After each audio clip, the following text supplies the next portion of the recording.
Hey everybody, how you doing? Welcome to the Local Marketing Institute Q&A. This is the 2023 edition, by the way, just saying. Gotta say it, Happy New Year.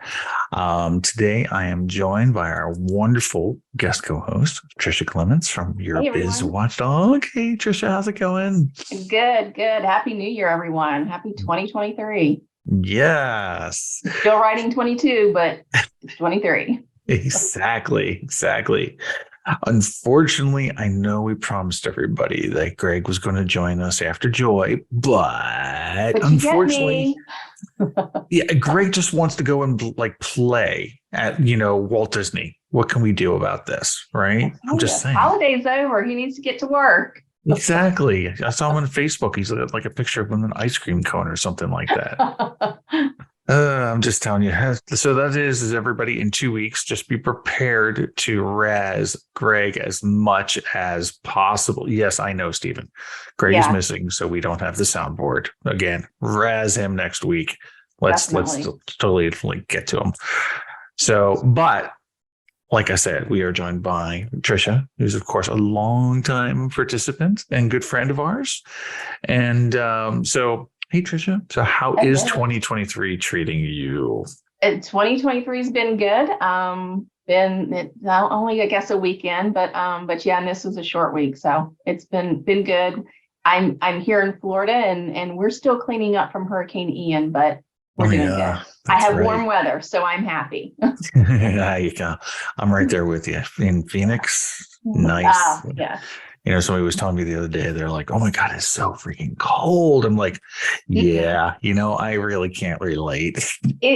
It, this was the coldest Christmas in 39 years in Florida, and I'm like, my first Christmas here, seriously. But then the next week it was in the 80s. So I was like, this is why I'm in Florida. Come on, stay this way. Right on, right on. So again, thank you everybody for joining the Local Marketing Institute Connect live Q&A. Join us on Facebook, Local Marketing Institute Connect. We have over 2,200 members, I think, something like that. And yeah, you can download us on Podcast, Google, and all places, Apple, etc., Spotify. We're just going to kind of get it right into it. One thing I want to say is before we start is if you have questions, please throw them into the Q&A section. We will get to almost everybody as many of those questions as we can. If you have anything that's really pressing that you need troubleshooting on, you're trying to figure something out and you're just kind of banging your head against that wall, feel free to put that in the Q&A too. And then Tricia and I will see what we can do to go help you basically with that. Other than that, we're kind of light on questions today. So if you all don't have a lot of live Q&A, we're probably going to end a little bit early. Sad face. So with that, again, we want to say Happy New Year to everybody. Last year was kind of interesting. I mean, last year we had basically a lot of seismic changes with the Google business profiles. I mean, number one being the name, right? That change Yeah. happened. And I don't know about you, Tricia, but I still sometimes slip up. Yeah. And then I slip up, and then I'm looking through different things in my notes, and I see I'm putting GMB, and I have to change it. Yeah, Yeah, definitely. yeah, I do it too. Trust me. Yeah. And you know what? My OCD goes off amazingly well, especially when I'm playing with something we're going to talk about later on today, which is ChatGPT, AI generation of text. The Open AI model was trained on everything from 2001 and before. Well, that means that anytime you look up local or GMB, it says, I mean, GBT, oh God, Google Business Profile, it says GMB all over the place. So yeah, it's kind of crazy. um, Yeah, now we've got all these things to GBP, GPT, whatever. I don't know. I'm gonna get them all confused. all the acronyms all the Yeah, time. I'm just saying, yeah. I mean, yeah, oh, gosh. So, can we go back to simpler times? I know. Just Yeah. saying.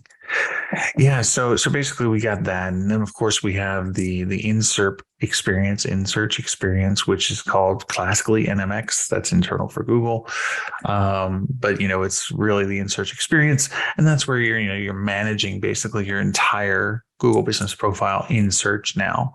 Of course that was another seismic change for the industry, and really it's kind of still ongoing.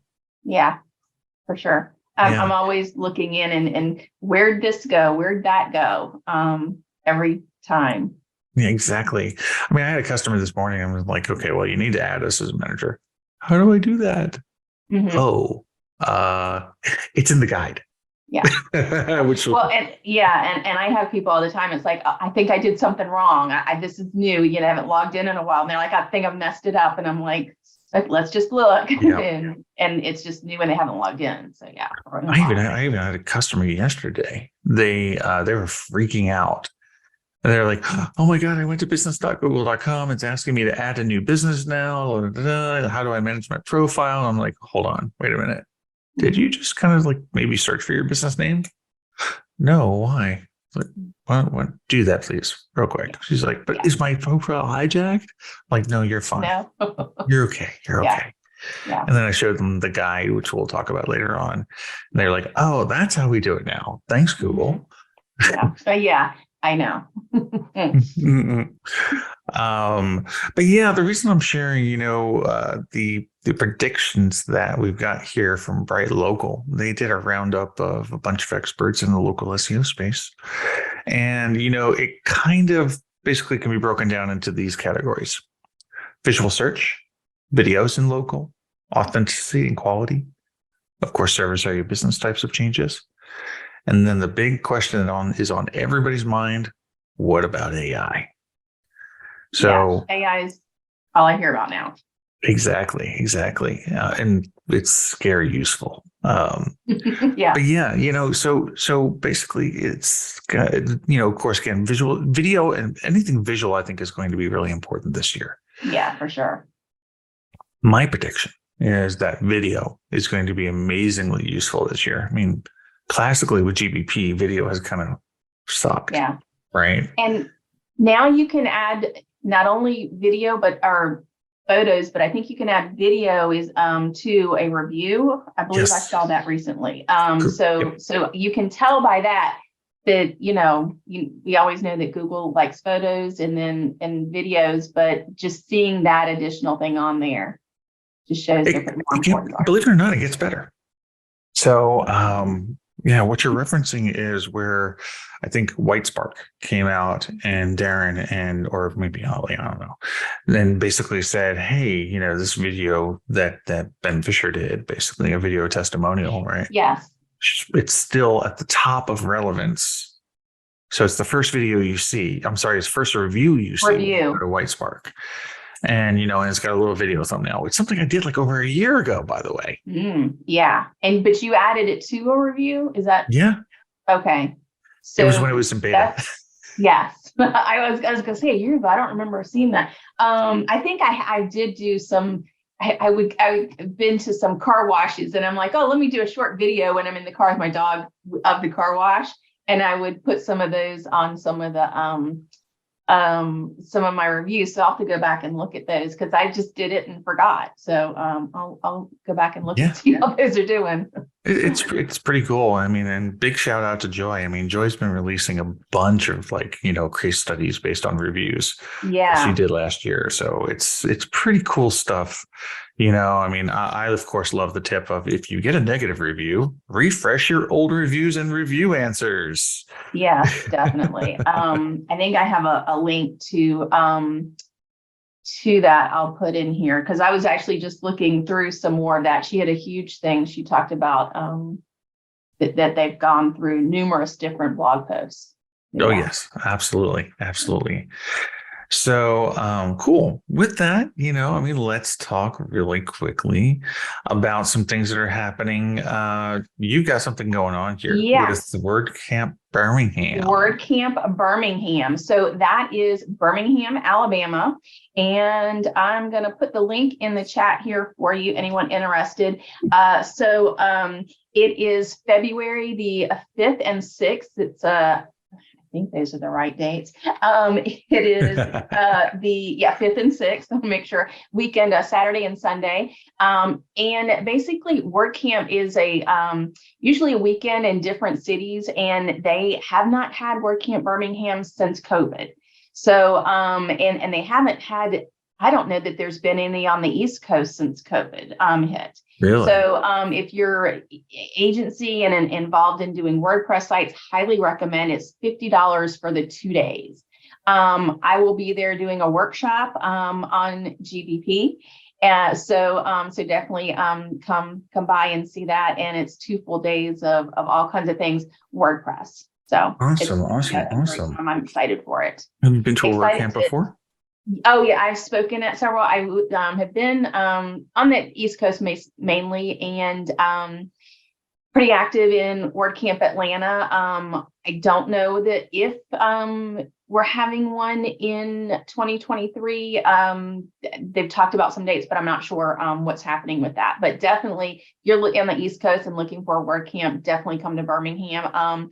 They don't have it. I don't know how many tickets they have, but it's not a whole lot. It's a nice smaller venue, so definitely come. It's a really, really good opportunity to talk. And anyone involved in the WordPress community knows it's a really good community, just like the local SEO here is. You can chat with people, and it's a really good time. Made lots of friends there. Right on.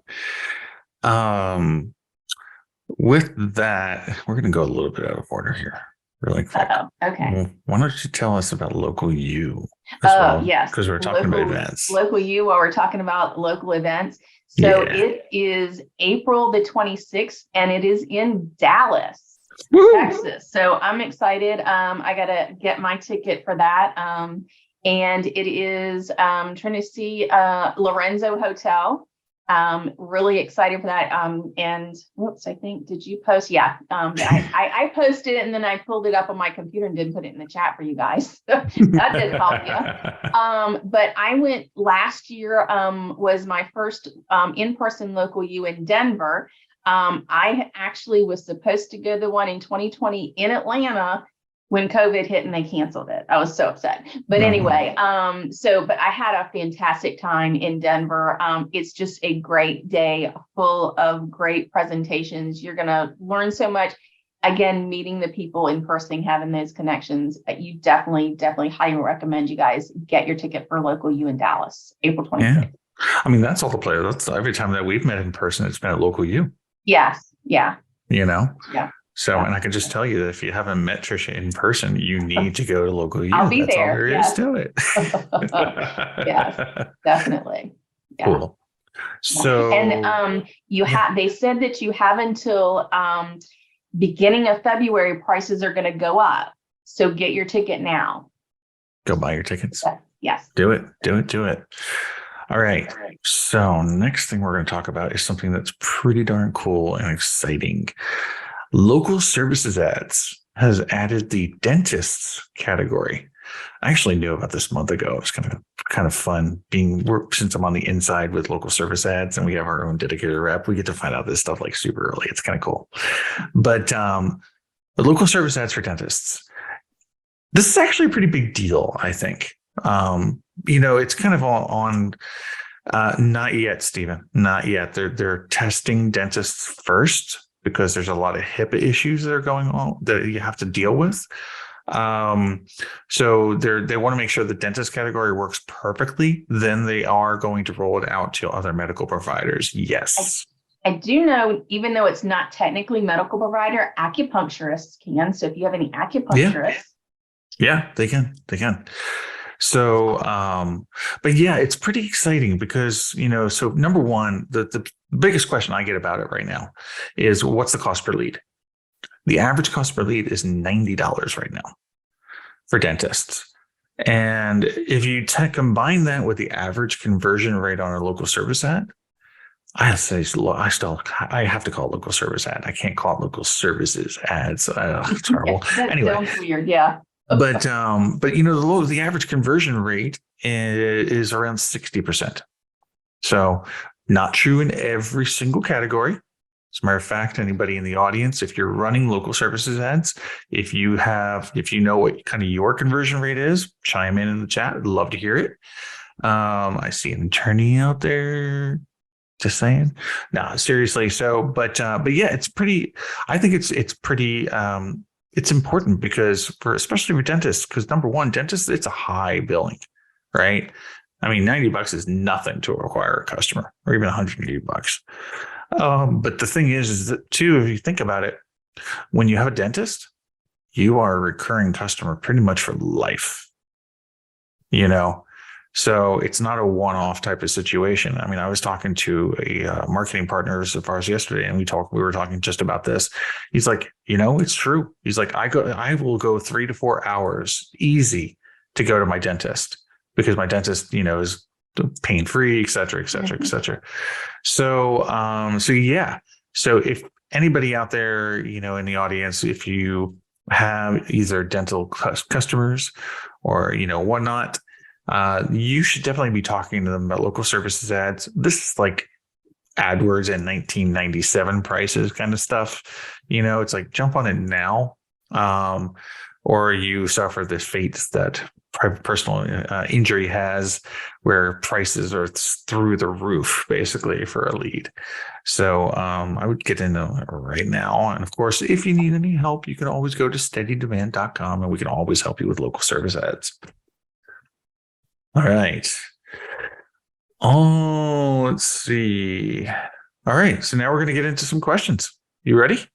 Yeah, I'm ready. Oh, yes, I am ready. I'm supposed to be asking questions. Okay. I'm on it. So this is a question from Jonathan on GBP services. He says, everyone talks about GBP categories, but there's very little information out there regarding the services under each category. Could you explain how to properly set up services, both Google suggested and custom, and what impact there is, if any, on ranking? Okay, so I'm going to answer the last part of the question first. Is there any impact on ranking? No, there's not. There's no, I'm sorry. However, that being said, there is something really neat. It's called a justification that shows up under your Google business profile when you're looking basically in the local finder or in maps, sometimes in free pack. And it can pull in reviews, posts, all sorts of different things, but in this case, it's going to be this business offers or provides.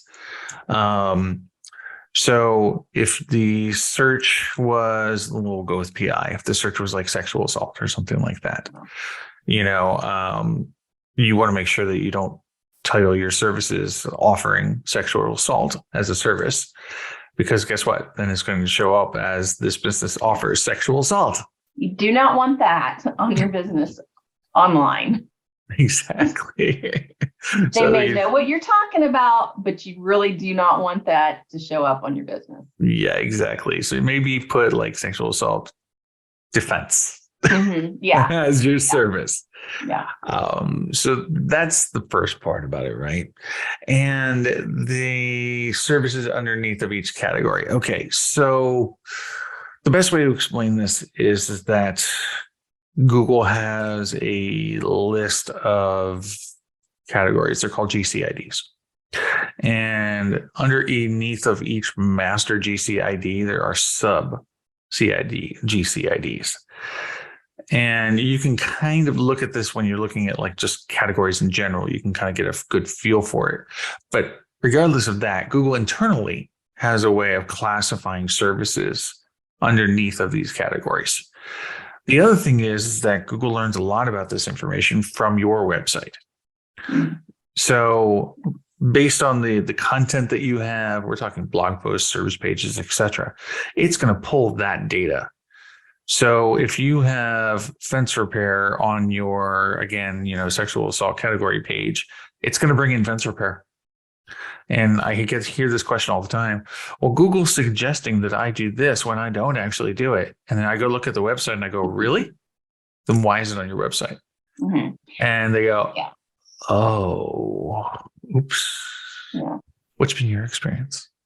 Yeah. You also just need to look and make sure on the services when Google scrapes your site that they don't pull in things that you're talking about. Like Ben just said, I had basically carpet cleaners. And typically when carpet cleaners come in, a part of what they do is move your furniture around. You know, you've got to get the knickknacks up, but they'll actually move your furniture. So they'll talk about that on their website, which is legitimate because most people are like, I can't lift my furniture, or they don't want to or whatever. But I had a client where basically it says they provided moving services. And so I'm like, no, they do not do or furniture moving or something services. And had to make sure I went in and took that out. So they were legitimately talking about it because that's a question that their customers are asking. And but Google was scraping it. So I don't know, maybe, I don't know. Ben, is that something that I don't know if even changing the wording at all on their website would help if Google's just scraping it, that their AI is even going to know? I don't know. The way it's supposed to work Mm-hmm. is if you change your services, and I say supposed to, Yes. is if you change the services in GBP, they're supposed to accept those changes and not add them back. Yes. Yeah. But then again, this is Google. So this is Google because I've seen, I think that was one I had to change a couple of times before it stopped. So yeah. And sometimes you actually have to reach out to support to get it to stop because it's pretty darn aggressive sometimes. Yeah.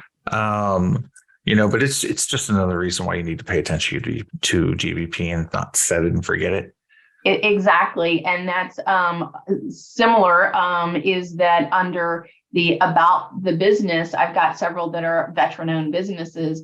And I have noticed where Google has gone in recently and removed it. It's like the new one is not a veteran. They have on their website that they are a veteran. And Google keeps removing it. And I'm like, it's on the website. So next time, it's more than just one client. So next time I notice that, I'm going to send something into support and ask them to knock it off. I don't know. Well, yeah, and that might be an edge case too, because from what I know is that they don't scrape the website for that data. Yeah. Now, yeah, and nobody can suggest an edit about it either. Yeah. So that's kind of interesting. That's and it's more than one. That's if it was just one, I'd be like, oh, there's just something weird with this specific one that Google is doing that. But it's at least two that I know of. So interesting. Okay. Yeah. All right. Yeah. Well, cool. That's a good thing. Don't set it and forget it, because hey. Exactly. Right. Cool. Well, next question is Dennis has a question. I'm going to throw this one over to you. This is I think everybody's going to want to hear some stuff about this. So Dennis McCall is asking, and this is all about the new GPT interface, everybody. So I'm sure y'all want to hear something about this. All right. So it's 3 questions. 3 questions. Okay. All right. Okay. So previously it was mentioned, Joy mentioned last time we were live, that a few features in GBP are very hard to locate in the new insert search experience, and which ones they are and where they are now. Okay. You want me to jump in on that one real quick? Yeah, I just posted the link where Ben kind of has a whole blog talking about it. And so I would say things are so different. Go and familiarize yourself with that and look there, because it's just all of it just looks so different that it's kind of hard to find. You almost sometimes like have to click on certain things to figure out where things are. If you're not used to it, the easiest thing is to first go into a profile and click and say, okay, edit profile, this is where all of these are. And then also another thing is when you're in there looking, you've got your business on Google, and on the right, they've got the 3 vertical dots. You click on that, That's where you add managers, owners. There's a lot of other stuff in there. I don't remember what right now. Remove your profile. Yeah. Oh, yeah. Please don't remove your profile unless your business is going, unless the business is going away forever. Please don't. Please. I wish they would somehow word. I have had someone come to me where somebody left the company and okay, I'm just going to remove myself from the business. Yep. And they remove the business. I actually met with the guy who's in charge of the whole interface and everything. And I had a good heart-to-heart talk about that. Mm-hmm. And I said, you know what? I said, you need to reduce the size on that. Move it underneath maybe managers and make it like a small link or something like that. And I think reword it. I think it should say maybe delete your business permanently. Right. To me, that would be more, I'd like to have a chat with him. I love how Google always is into your website needs to be, the interface needs to be user-friendly. Well, I just leave that right there. Exactly. Yeah, I mean, as I was putting together the guide, the thing that really stuck out to me is just like what you were saying, it needs to be user-friendly, right? Yeah. Which usually also means less clicks equals more productivity. Exactly. And that's huge. Everybody in marketing knows that. Right. In this case, no. I mean, it's like they threw all of their guidelines they tell us to follow out the window. Less clicks, not user friendly, not what I'm saying. It's Google. They don't have to rely on their guidelines. Yeah. Go look at their Google business profile. Yeah. And you're welcome, Dennis. Absolutely. Yeah. All right. So the next question is I mistakenly thought that the new GPP in search interface for updating listing details was only going to be for accounts that just had one listing. I thought that when agencies had accounts with multiple listings, we could still use the old interface to edit profiles. I see lately that I now also have to use the new interface. I've seen some videos claiming do this to access the old interface, but to see life not working. Yeah.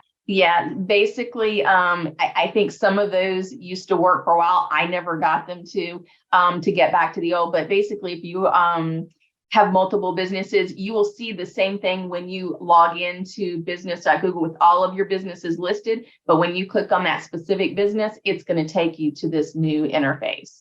And that's pretty much, they've changed that across the board. Now, at some point, not everyone was getting that. A few lucky people could go in there if they had multiple businesses and see the old way. But now my understanding is that they have completely moved everyone to the new in-search experience. Yeah, it was about, I want to say 2 months-ish ago. They flipped the switch, basically. Yeah.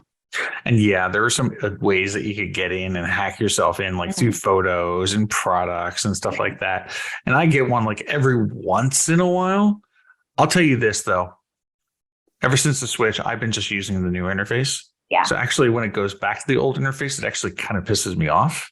Because I'm like, no, I know how to do it now. Yeah. And the interesting thing is I need to say this, is that even if you only have one business profile, you can still go to business.google.com/locations, and it'll give you that one profile. So it's basically, think about the Google Business Profile Manager as a way to organize and look at your listings all at once. But, exactly, Stephen, you got it. Yep, you got to get used to it. There's no choice.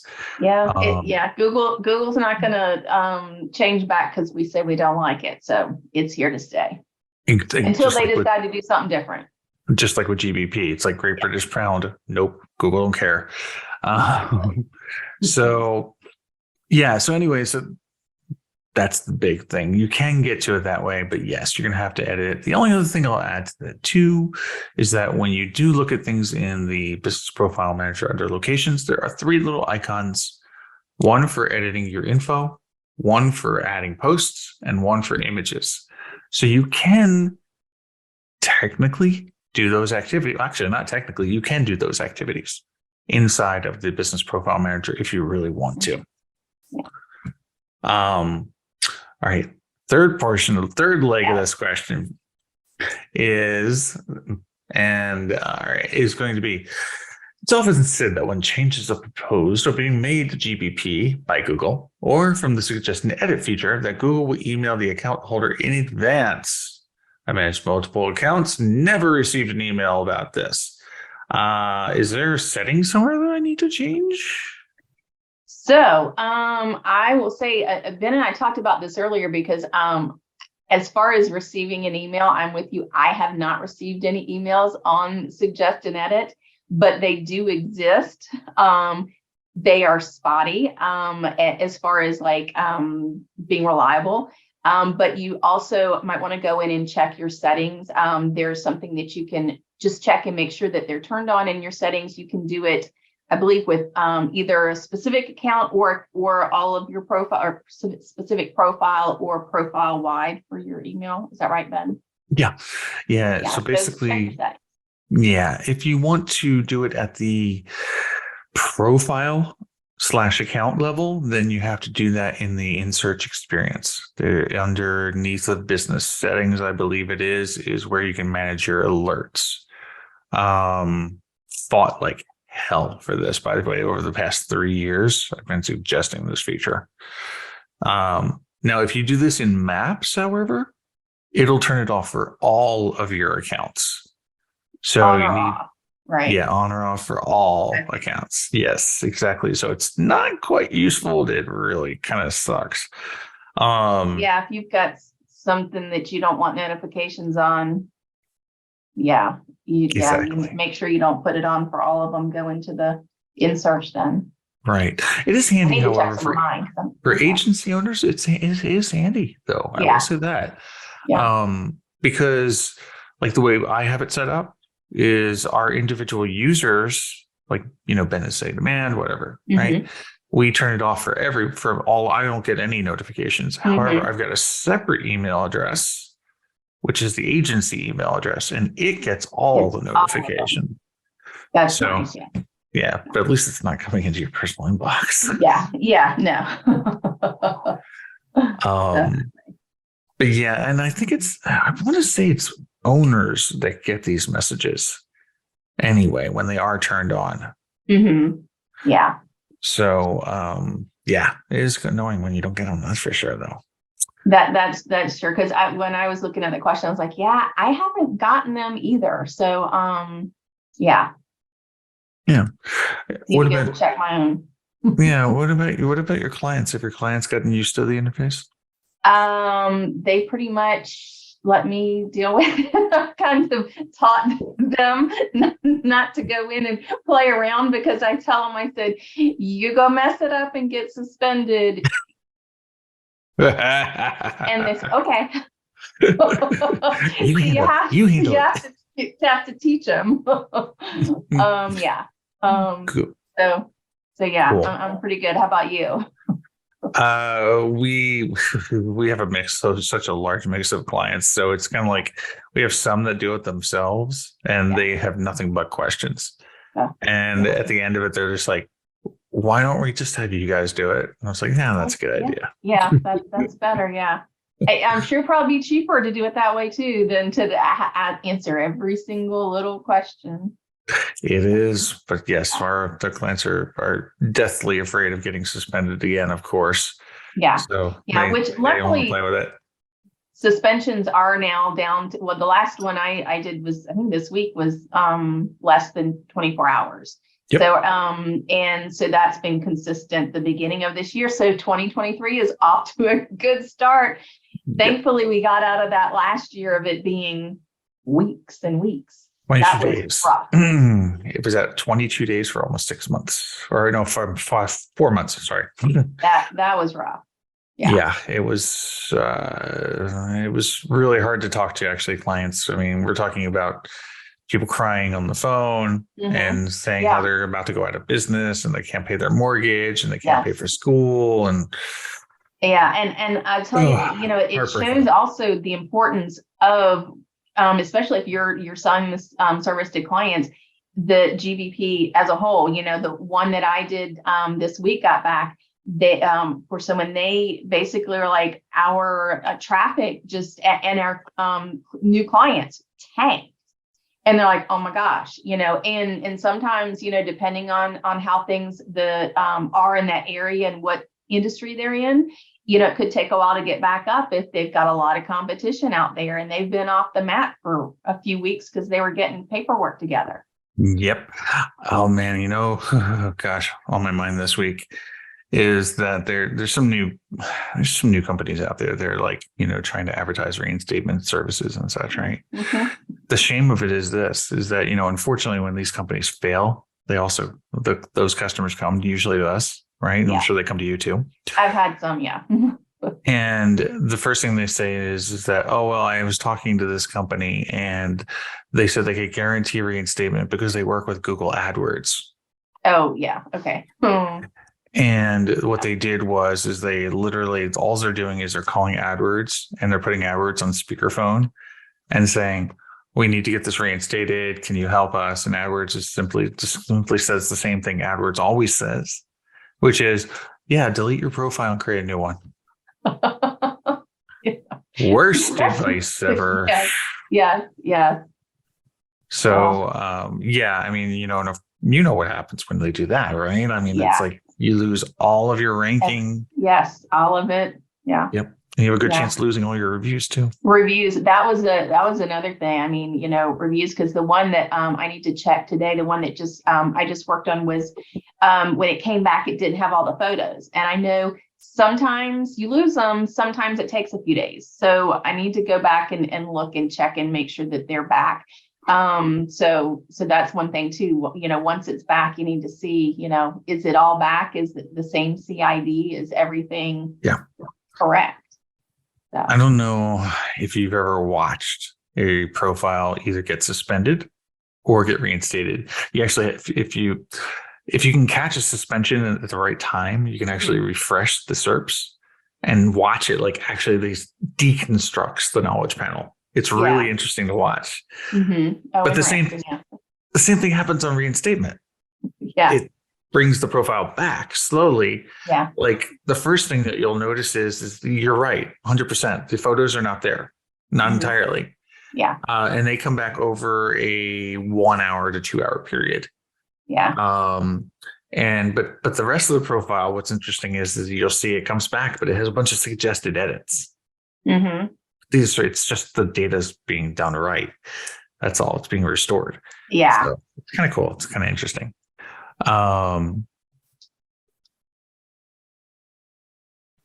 Lee, if you could ask that in the Q&A, that would be helpful. I forget. I was typing out, but I guess I could just say it as well. Forget that. Okay. So are we ready for our next question? Yes. Okay. So LSA arbitrage. Yes. That question is for you. Why is this task important, Ben? This is asked by, I think, Anonymous. Is it? No. That's something something I'm going to talk about. Okay.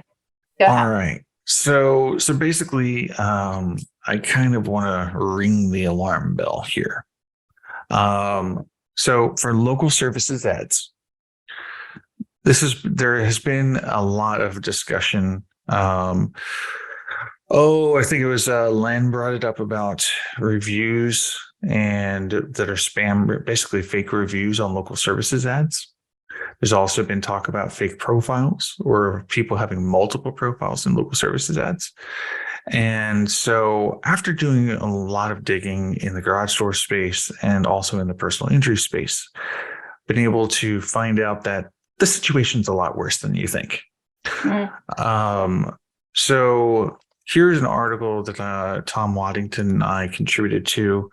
That's in DASMA, which is Doors and Access magazine. It's the magazine for basically garage door industry. And what we have discovered there is that lead gen Greg, if you could put that in Q&A, that would be very, very helpful. Thank you. So, and Lee, if you want to add the rest of your question to Q&A, that would be helpful as well. So anyway, so what we found out is that it's kind of, how can I say this? It's kind of like the garage door and PI spam that we saw 2.5 years ago. Mm-hmm. Where what we're seeing now is we're seeing lead gen companies come in, and they're setting up fake shell companies, and basically, and they're able to get through verification. Wow, that the whole LSA, because that's a lot more in depth. Exactly. Wow. I mean, and we're also seeing techniques where they're like garage door companies specifically, and we see it in PI too, but they're setting up LSAs, and what they're doing is they're going to the contractors board, and they're taking one owner from another company, giving him 10% ownership of this new entity, okay, or multiple new entities. And that person's automatically going through background check because they went through it before. So they're just getting checked. Wow. Boom, boom, boom. And Google's not going after the contracting licensing board and like actually trying to figure out more information about it. It's just going through and passing. So what ends up occurring is, in a nutshell, is that you've got XYZ garage door company that has XYZ, ABC, ZBD garage door. Okay. They will pay $25 to Google to get a lead, but then they will sell that lead to Johnny's garage door, and so Johnny shows up, does the service, rips the customer off, and then the customer doesn't even know who Johnny's garage door is anymore. Yeah. All they know is they hired XYZ garage door. So it's a huge scam. Wow. And so, so we wrote about it first in the Door and Access magazine, got an article coming out on Search Engine Land that's even more in depth about how this whole thing works. Wow. And also about fake reviews, because it's so easy to get a fake review. Yeah. It's sickeningly easy. Anyway, that's not to say LSA is horrible or LSA sucks. It's just to say that Google has a lot of work to do. There's lots of things that you can do too. And you just need to be vigilant in your market. That's all. All right. Thank you, Tricia. Okay, let's see. It's my turn. I gotta oh wait, you're supposed to ask. Yeah, right? Well, it doesn't matter. Yeah, I don't know. It doesn't matter. But yeah, so okay, so we're talking about the Moz, their blog post that they came out on 2023 local success. Yeah. And let's see. So Ben put that in there.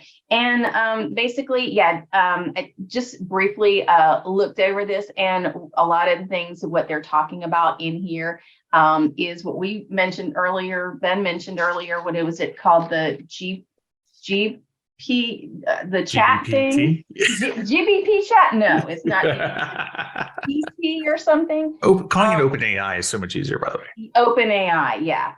So that's something that is gonna really be.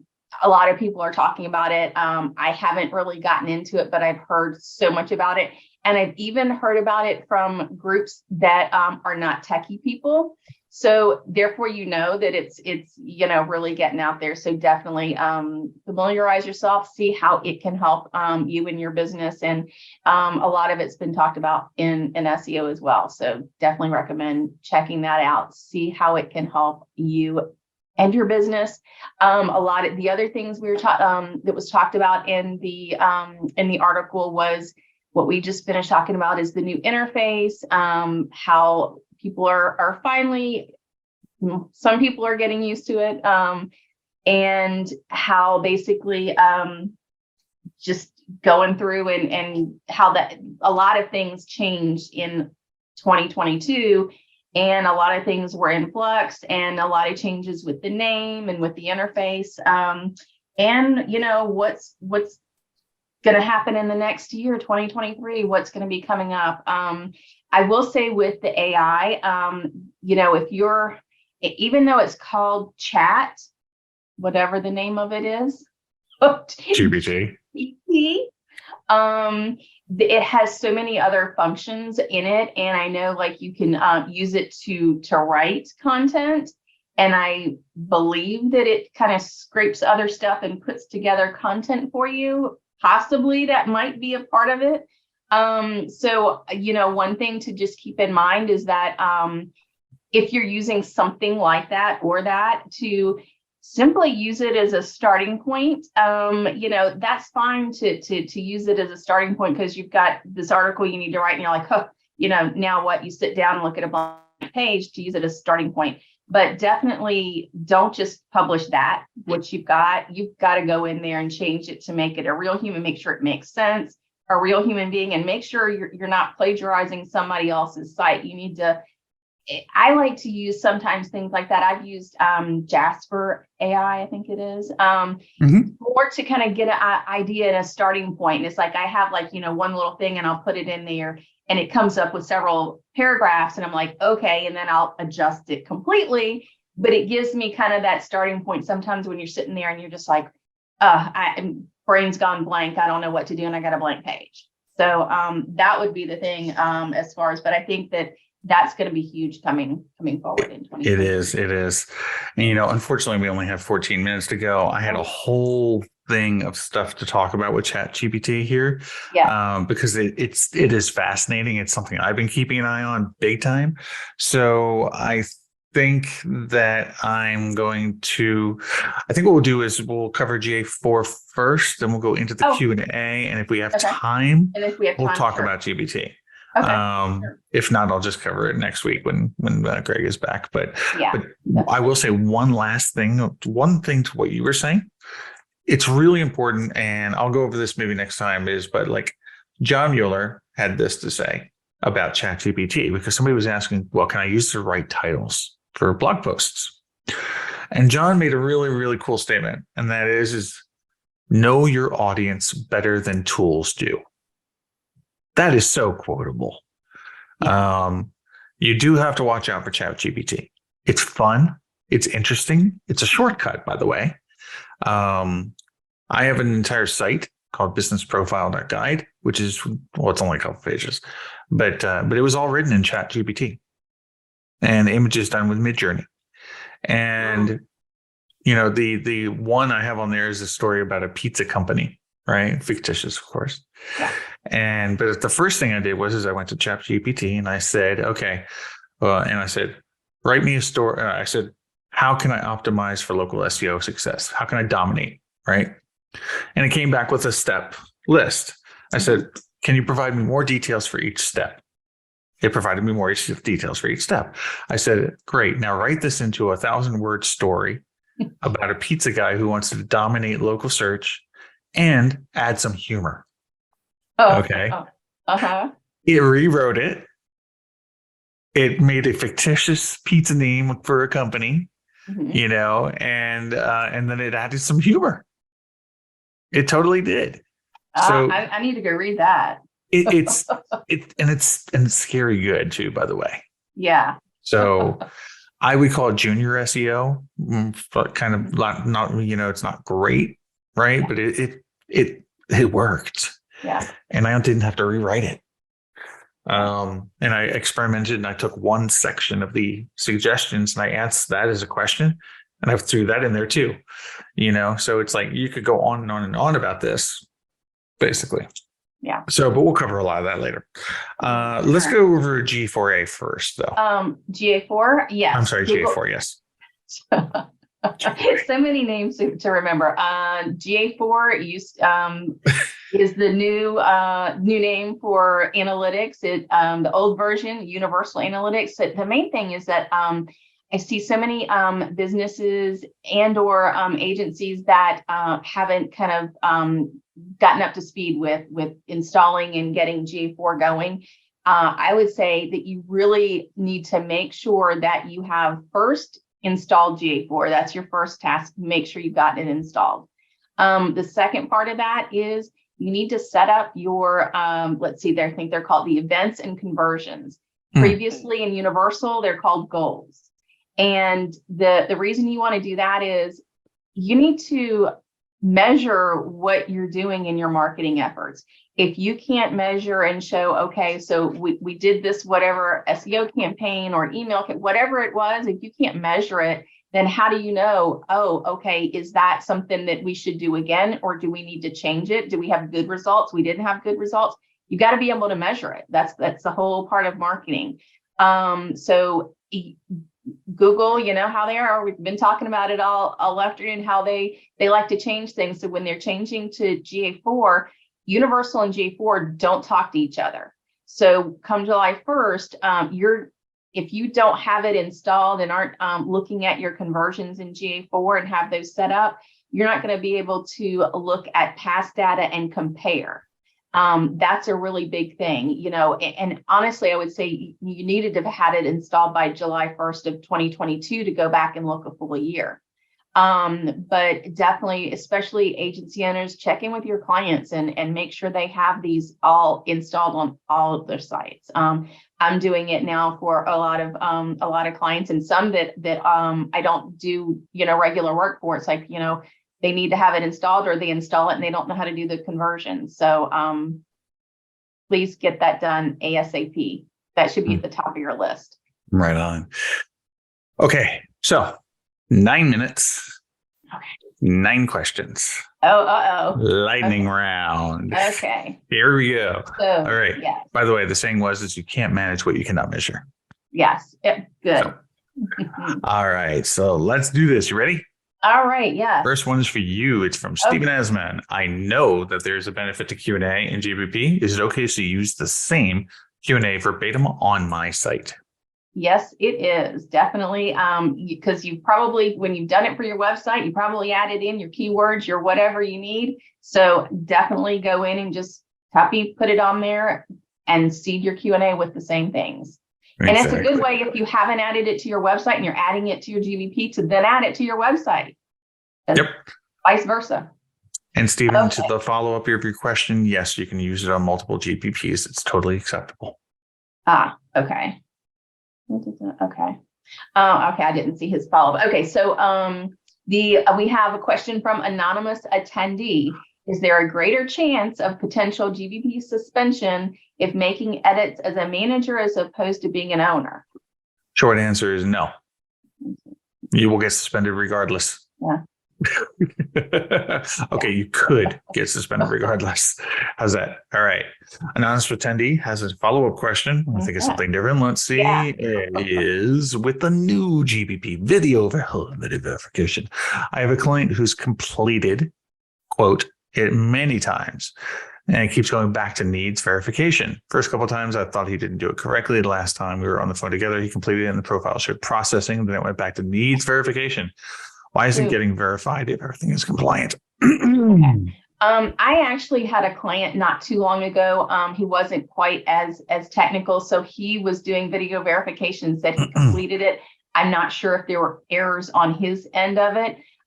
We actually had to go in and contact support and say, look, you know, we've done the video verification. It's still not verified, and had to have them push it up to a higher level of support to get it. And they actually scheduled the verification. So I'm not sure what part of the process you're in.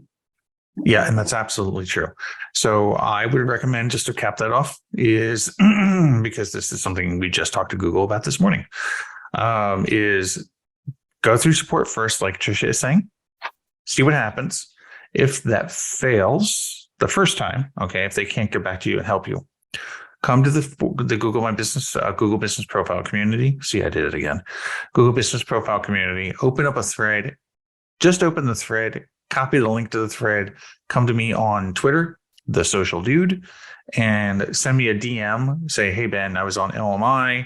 Here's the video verification issue I'm having. We need these issues right now so we can show them to Google and show that there's actually a problem. So, and that's kind of a call to action to everybody, by the way. If you're having issues with verification in general, like there's a bug that I see right now, I'm pretty darn certain it's a bug, where it's asking for a mobile phone number. you put it in and it still goes to postcard. So if you're seeing that, please let me know. And so that way I can go ahead and tell Google and show Google the whole problem. It'll help everybody, not just you. All right. Okay. Let's see. A question from Leah. She says, can you have profiles combined? Yes. As long as it's the same information. Yes, she has a follow-up. Had this happen with one of my clients before we lost contact. For one of our profiles for almost 2 weeks, we were not able to do anything, but had to verify for an old profile. Sounds like maybe they did the merge, but needed to put it into re-verification. That's what it sounds like. Yeah, I don't know. That sounds like a one-off case. Okay. Next one, Leah is also asking, is there any way to see all of the photos that you've already uploaded? For your profile, your Google business profile. So the new interface is a little bit strange. They used to sort it by date, and now they don't do that anymore.